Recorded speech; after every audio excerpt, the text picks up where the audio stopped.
Hi friends, இன்னைக்கு நம்ம கோவை சமையல்ல மேராக்காய் உருளைக்கிழங்கு போட்டு எப்படி சாம்பார் வைக்கலாங்கிறத பார்க்கலாம் வாங்க.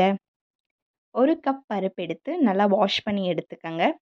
3 கப் தண்ணி சேர்த்து கொஞ்சம் விளக்கெண்ணெய் ஊற்றி மஞ்சத்தூள் போட்டு 3 விசில் விட்டு எடுத்து நல்லா மசிச்சு வச்சுக்கோங்க.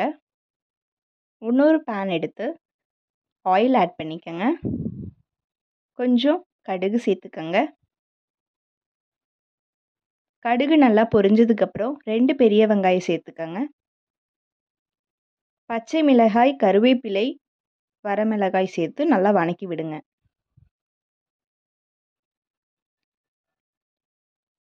நல்லா வதங்கினதுக்கப்புறம் 2 தக்காளி சேர்த்துக்கோங்க. உருளைக்கிழங்கு, மேராக்காய் இப்போ சேர்த்து நல்லா வதக்கி விடுங்க.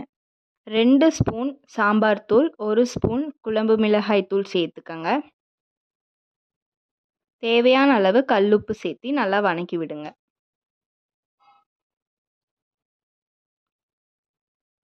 கொஞ்சம் தண்ணி சேர்த்து காயை நல்லா வேக விடுங்க. வெந்ததுக்கப்புறம் மசிச்சு பருப்பை உள்ளே சேர்த்துக்கலாம். உள்ளே சேர்த்துட்டு நல்லா கலக்கி விடுங்க. கொஞ்சம் தண்ணி சேர்த்துக்கோங்க.